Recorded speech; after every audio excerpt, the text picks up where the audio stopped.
Saludos a todos, bienvenidos. Soy el pastor David Sastre y bienvenidos a la enseñanza del día de hoy. En esta ocasión quiero compartir con ustedes un breve pensamiento, una breve enseñanza que he titulado Las tres áreas de posesión demoníaca o posesión satánica. La Biblia dice en Juan capítulo 10, versículo 10, el ladrón no vino sino para robar, matar y destruir. Yo he venido para que tengan vida y para que la tengan en abundancia.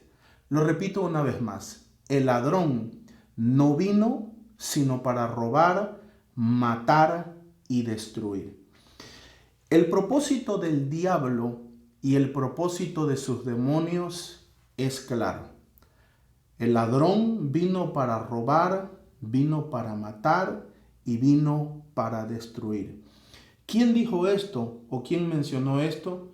Bueno, nada más y nada menos que el mismísimo Señor Jesucristo, quien es fiel, quien es verdadero, quien no miente, y no importa que Satanás y sus demonios disfracen su objetivo, disfracen su propósito. Una fuente, de hecho no una fuente, la fuente más confiable nos reveló, nos mostró el propósito de Satanás y sus demonios.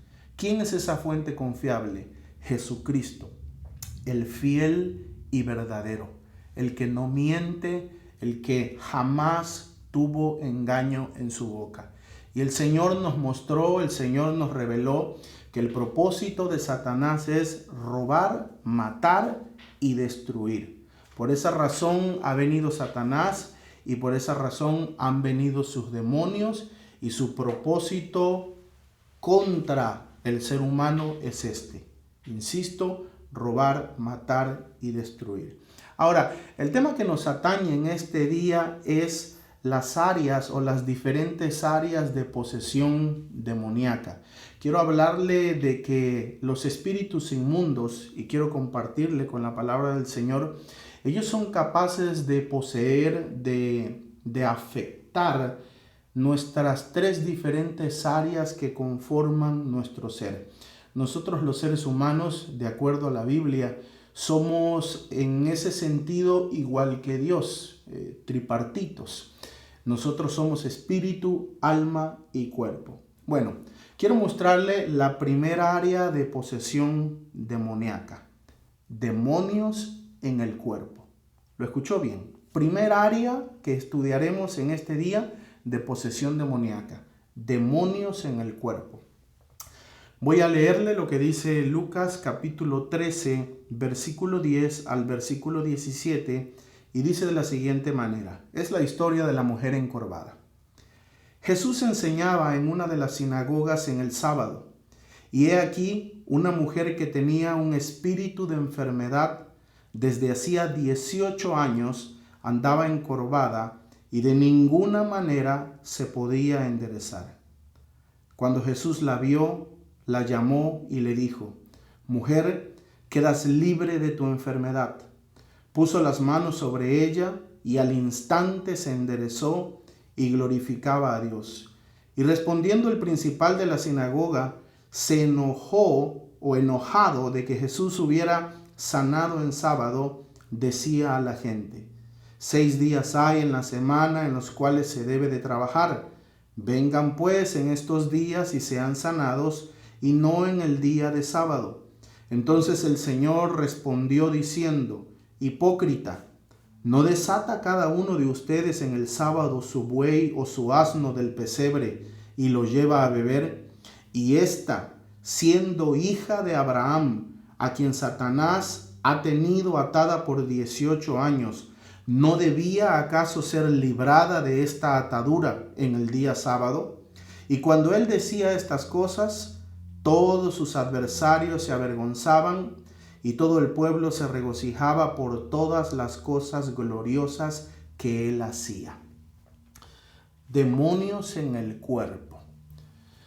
Encontramos aquí la historia de una mujer, pero no es cualquier mujer.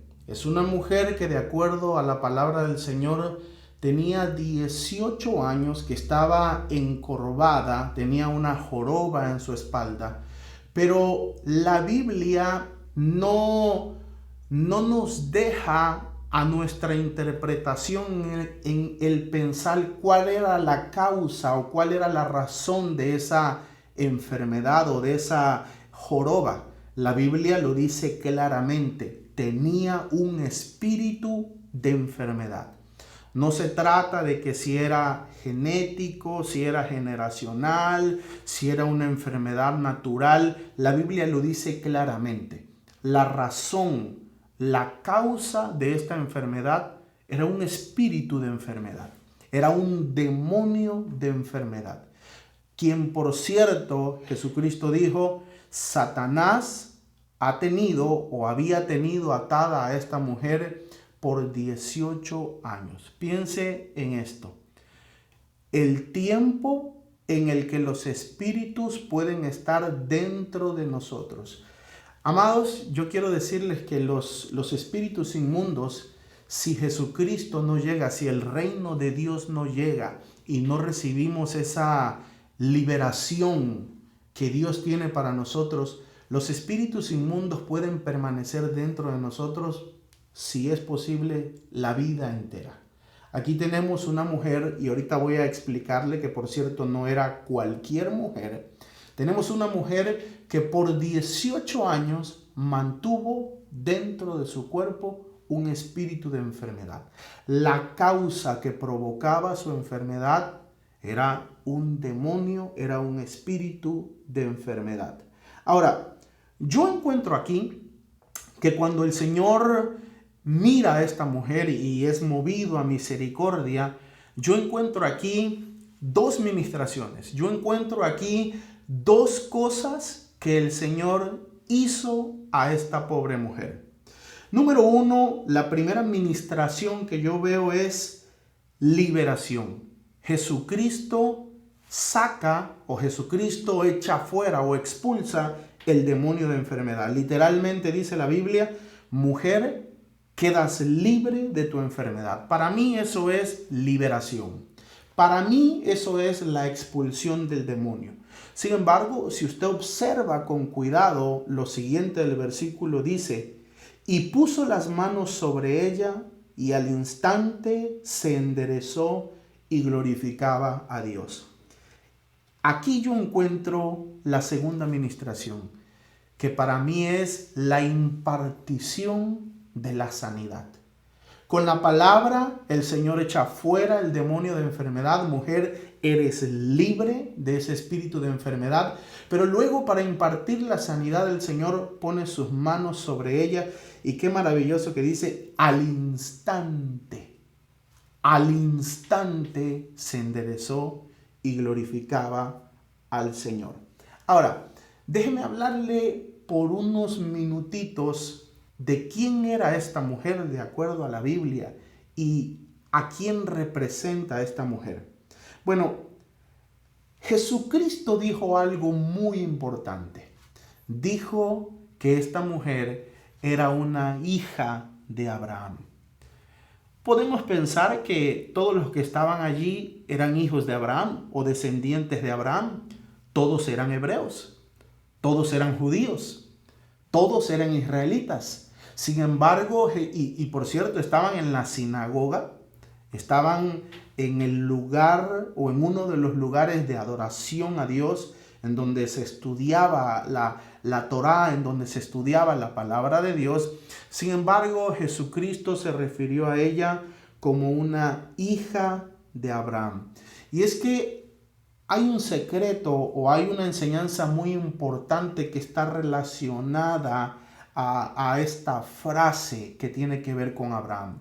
En la Biblia, Abraham es considerado el padre de la fe. Y la Biblia dice en Gálatas capítulo 3, versículo 7, sabed por tanto que los que son de fe, estos son hijos de Abraham. Escuche, esto es sumamente poderoso para que nosotros entendamos quién era esta mujer. Sabed, por tanto, que los que son de fe, estos son hijos de Abraham. Abraham es el padre de la fe y todos los que son de fe son hijos de Abraham. En esa sinagoga todos eran hebreos, en esa sinagoga todos eran judíos, descendientes de Abraham, Isaac y Jacob por sangre, por genética. Pero es que hablando de la descendencia y de la genética espiritual, son los que son de fe, aquellos que son hijos de Abraham. La Biblia dice, el justo por la fe vivirá. La Biblia también dice que sin fe es imposible agradar a Dios. Entonces, en el momento en el que el Señor califica o cataloga a esa mujer como una hija de Abraham, indirectamente lo que Jesús está diciendo es que ella era una mujer de Dios. Ella era una verdadera mujer de fe. Ella era una verdadera descendiente de Abraham, hablando de la fe y parte del pueblo de Dios. Era una mujer temerosa de Dios. Y por esa razón encontramos que fue tan fácil para Jesús ministrarle, entregarle esta bendición que el Padre le concedió y que llegó a través de Jesucristo, porque ella era una hija de Abraham. Todos aquellos que somos de fe, todos aquellos que tenemos fe en nuestro corazón, somos hijos de Abraham. Si tú tienes fe, tú eres hijo de Abraham y eres parte del pueblo verdadero de Dios. Ahora, profundicemos un poquito más en este asunto. Estamos hablando de demonios en el cuerpo. Y permítame, como decimos en mi tierra, meter el dedo en la llaga. Tenemos a una creyente, por llamarla de alguna manera.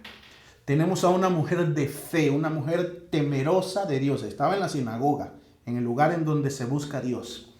Tenemos a una mujer temerosa de Dios, mujer de fe, escuche esto, pero endemoniada, con un espíritu de enfermedad dentro de su cuerpo.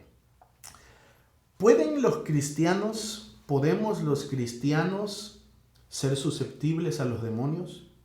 ¿Podemos los cristianos tener espíritus inmundos, dentro de nosotros? Bueno, de acuerdo a este ejemplo y de acuerdo a la Biblia, sí es posible. Claro que es posible. Hay mucha gente que niega esta realidad. Hay mucha gente que niega esta verdad.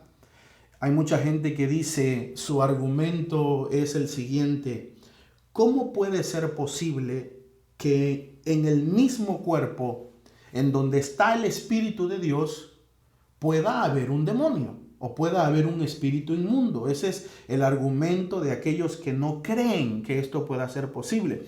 Bueno, número uno, quiero decirles algo. La Biblia dice que cuando nosotros creemos, nosotros somos sellados con el Espíritu de Dios. Eso es una cuestión muy importante. El Espíritu de Dios viene a morar en nosotros, pero viene a morar de una manera que el Señor, Dios Espíritu Santo, comienza desde el día de nuestra conversión y nuestro nuevo nacimiento, comienza un proceso de conquista de nuestra vida. No significa que el día que tú te conviertes, el Señor es dueño de todo tu ser. ¿Cuál es tu ser? Tu ser se compone de cuerpo, de alma y de espíritu. Tú te conviertes y el Espíritu de Dios viene a tu espíritu, pero a partir de allí comienza una obra que el Espíritu Santo irá perfeccionando con el tiempo hasta el día de la venida de Cristo. Pero comienza una obra y es la obra de conquista. El Espíritu de Dios comienza a tratar con nosotros de manera que nos vayamos rindiendo a Él, de manera que vayamos muriendo voluntariamente y Él a nuestra carne, a nuestro yo, y Él vaya tomando control de nuestras vidas. Por esa razón podemos decir que aunque nos convertimos, aunque nos volvemos hijos de Dios y cristianos, no necesariamente significa que el Espíritu de Dios tiene control de todas las áreas de nuestro ser, espíritu, alma y cuerpo. No es así. Esto hace posible que aunque somos cristianos, podamos tener en ciertas áreas de nuestro cuerpo, en ciertas áreas de nuestra alma, espíritus inmundos que están haciendo la obra de Satanás. ¿Cuál es la obra de Satanás? Lo dijimos hace algunos minutos: robar, matar y destruir, que estén en ciertas partes de nuestro cuerpo. Tenemos a una hija de Abraham, oiga esto, una hija de Abraham, una mujer de fe, una mujer de Dios, pero con espíritus de enfermedad. El demonio estaba en su cuerpo. ¿Qué producía el demonio? Una enfermedad, una joroba en su espalda, lo cual provocaba que ella estuviera encorvada. Para los que dicen que cristiano no puede tener demonios, bueno, déjeme decirte, si nosotros, el argumento que yo pudiera darte es, si nosotros verdaderamente estamos 100% en espíritu, alma y cuerpo, llenos del Espíritu de Dios, tienes razón. Es imposible que ningún demonio pueda entrar, pueda obrar dentro de nosotros, porque todas las áreas de nuestro ser, espíritu, alma y cuerpo, están controladas y están llenas del Espíritu de Dios. Pero la pregunta es, ¿verdaderamente estamos completamente llenos del Espíritu de Dios? ¿Verdaderamente nuestro espíritu está lleno totalmente de Dios? ¿Verdaderamente nuestra alma está llena de Dios? ¿Verdaderamente nuestro cuerpo entero está lleno del Espíritu de Dios? No lo creo. Así que tenemos aquí la primera área de manifestación o de posesión demoníaca. Demonios en el cuerpo. Todas las iglesias y todos los hombres de Dios que trabajan o trabajamos en liberación, tanto por la palabra como por la experiencia, hemos comprobado que los demonios se alojan en diferentes partes del cuerpo, los dedos, los pies. De hecho, dependiendo del espíritu, la clase de espíritu, es el lugar en donde se alojan y desde donde trabajan. Pero esto es posible. Bueno, hablemos de la segunda área de posesión. Ya hablamos de demonios en el cuerpo. Ahora miremos demonios en el alma. Demonios en el alma. Dice la palabra de Dios, hablando del rey Saúl. Primera de Samuel, capítulo 16, versículo 14 al 16. Y el espíritu del Señor se apartó de Saúl, y un espíritu malo de parte del Señor lo atormentaba. Entonces los servidores de Saúl le dijeron: He aquí un espíritu malo de parte de Dios te atormenta. Diga nuestro Señor a sus servidores que están delante de ti, que te busquen a alguien que sepa tocar el arpa, para que cuando el espíritu malo de parte de Dios venga sobre ti, él toque con su mano y tú te sientas bien. Bueno, lo primero que necesitamos entender aquí es que, al igual que la mujer encorvada, el problema de Saúl era un espíritu inmundo. Lo dice claramente. El espíritu de Dios se apartó de Saúl y vino un espíritu malo de parte de Dios que lo atormentaba. El problema de Saúl era un demonio. El problema de Saúl era un espíritu inmundo. Y era tan obvio, escuche esto, era tan obvio, la Biblia dice que era un demonio, pero era tan obvio que aún sus servidores reconocían que el problema del rey era un espíritu inmundo. Rey, tienes un espíritu que te molesta. Rey, tienes un demonio que te molesta. ¿Cuál fue o cómo operaba este espíritu inmundo en Saúl? Bueno, operaba en su alma. Note que la Biblia no dice que Saúl tuviera ninguna clase de problemas en su cuerpo, diferente al caso de la mujer encorvada de Lucas.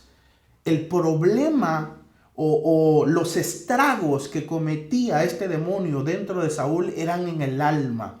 Saúl disvariaba, Saúl se enloquecía, Saúl estaba mal, era atormentado en sus emociones eran exacerbadas y entonces disvariaba y esa influencia de este demonio en el alma de Saúl provocaba que hiciera cosas terribles. Bajo la influencia de este espíritu, trató de asesinar a David en varias ocasiones, le lanzó, valga la redundancia, la lanza para tratar de clavarlo contra la pared, pero falló en su intento porque sus emociones, su alma estaba siendo perturbada por este espíritu inmundo. Parece ser, porque la Biblia así lo enseña, parece ser que no había ningún problema en el cuerpo. No tenía problemas de vista, no tenía problemas para caminar, no tenía problemas musculares.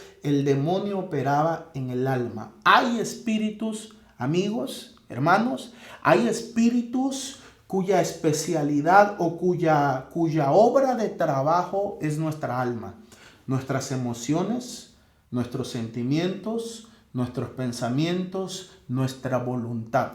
Por esa razón es que nosotros podemos entender que hay personas que no logran superar, por ejemplo, un luto, la tristeza.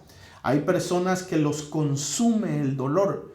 El dolor es natural, de hecho el luto es natural, es parte de la humanidad. Cuando perdemos un ser querido o experimentamos algo sumamente traumático. Pero también es, así como es natural experimentar dolor, también es natural superarlo. También es natural que te recuperes y que sigas adelante. Sin embargo, la Biblia nos enseña, y el ministerio me ha enseñado, que hay personas que pueden permanecer en el luto. Hay personas que pueden permanecer en el dolor. Hay personas que sus problemas son tener espíritus de ira, espíritus de mal carácter, espíritus de enojo.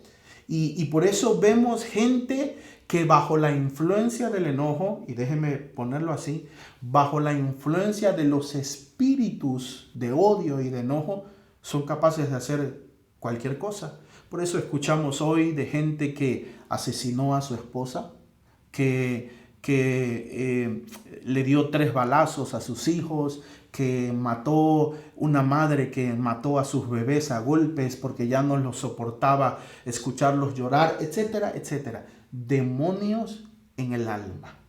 Demonios en el alma. Hay ciertos demonios cuyo trabajo se aloja o se enfoca en nuestra alma.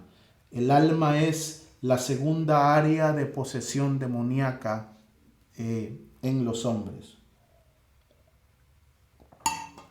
Hablemos ahora de la tercera y última área. Demonios en el espíritu. Es posible que los emisarios de Satanás, los demonios, puedan entrar también a nuestro espíritu.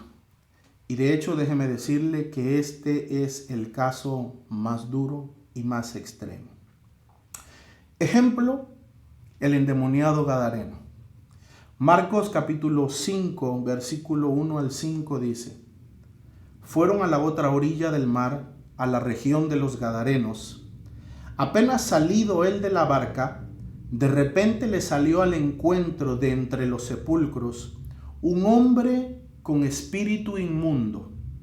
Este tenía su morada entre los sepulcros, y nadie podía atarlo, ni siquiera con cadenas, ya que muchas veces había sido atado con grillos y cadenas, pero él había hecho pedazos las cadenas y desmenuzado los grillos, y nadie lo podía dominar. Escuche esto, por favor. Y continuamente, de día y de noche, andaba entre los sepulcros y por las montañas, gritando e hiriéndose con piedras. Repito eso último. Y continuamente, de día y de noche, andaba entre los sepulcros y por las montañas, gritando e hiriéndose con piedras. La mujer encorvada tenía el espíritu en su cuerpo. Saúl tenía el demonio en su alma.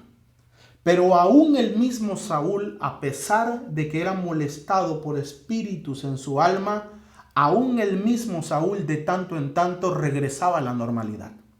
Aún el mismo Saúl de tanto en tanto, el espíritu se apartaba y él volvía a ser el mismo. Volvía a ser el mismo hombre normal, natural.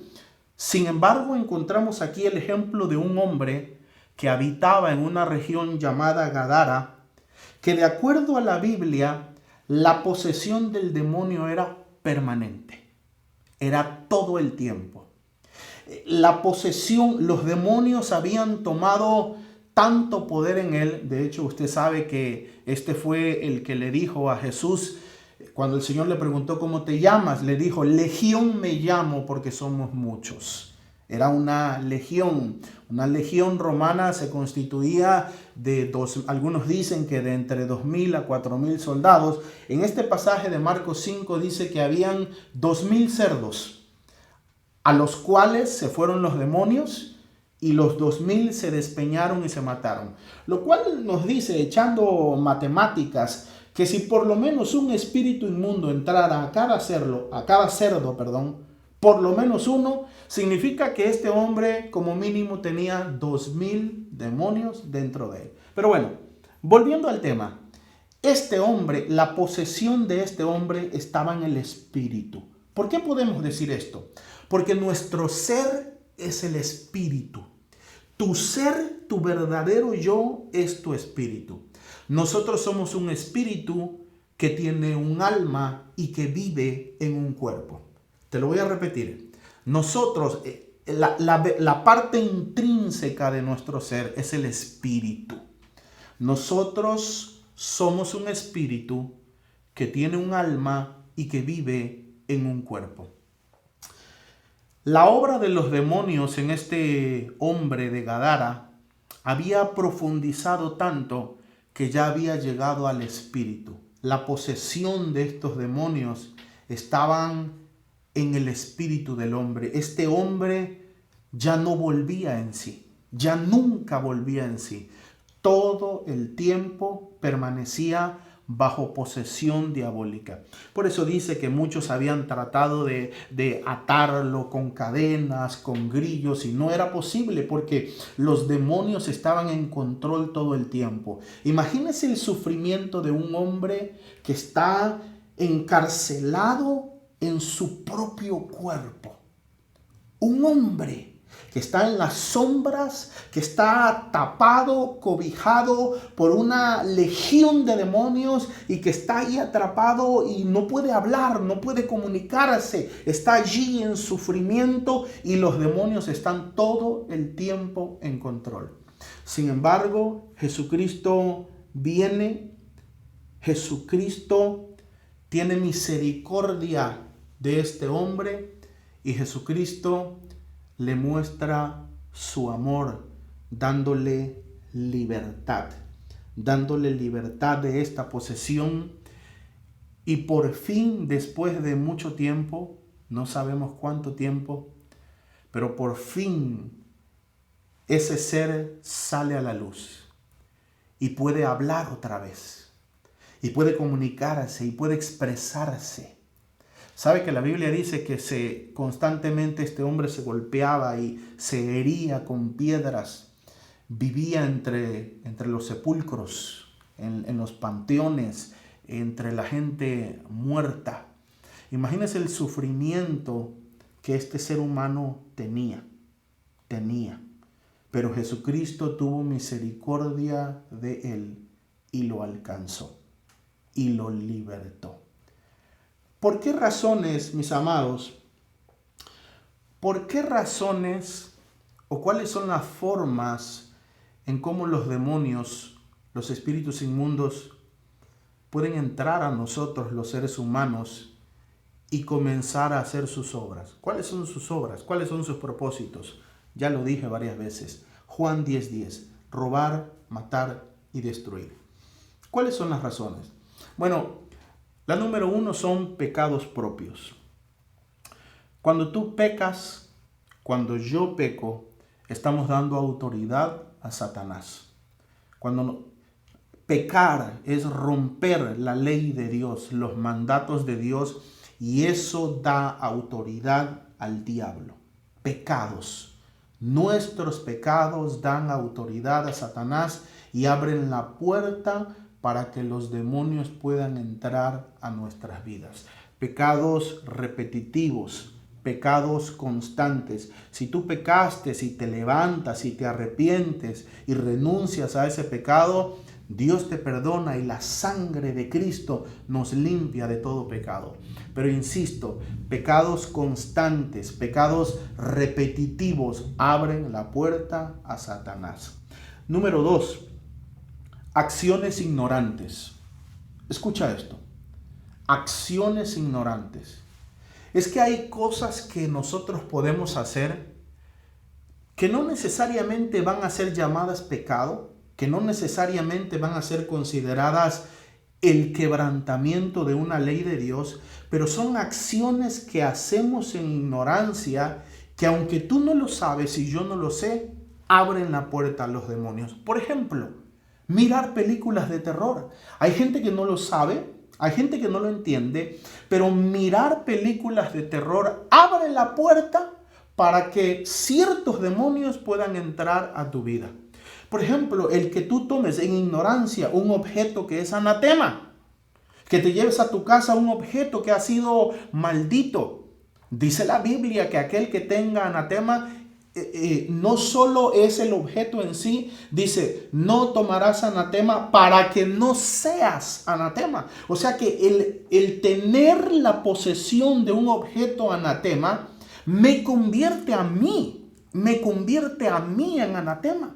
Puede que tengas un cuadrito, puede que tengas una camisa, una cadena. Por eso es tan importante que nosotros tengamos cuidado, mis amigos, de las cosas que tomamos, de las cosas que compramos, que obtenemos, porque hay muchas cosas que pueden traer maldición a nuestras vidas. Entonces, recapitulo, razones por las cuales los demonios pueden entrar a nuestras vidas. Pecados propios, acciones ignorantes. Estas acciones abren la puerta y dejan entrar a los demonios. Y número 3 o tercera razón, maldiciones generacionales. Pecados de nuestros antepasados. Pecados de nuestros familiares. Maldiciones que estamos arrastrando usted y yo por generaciones y que ni siquiera sabemos, y que esas acciones de nuestros antepasados le han dado poder a Satanás. Un demonio, escucha esto y sabe, un demonio puede reclamar tu vida si tú, aunque no lo sepas, has sido ofrecido por alguno de tus antepasados o por alguna persona que tenga autoridad espiritual sobre ti a través del linaje o a través de la sangre. Maldiciones generacionales son la otra razón por la cual los demonios pueden entrar a nuestra vida. Finalizo.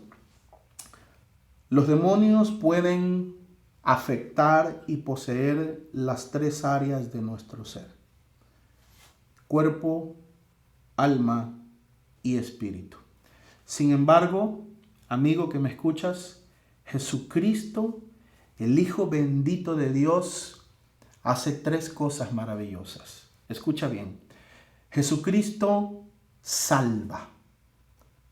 Jesucristo sana. Y Jesucristo liberta.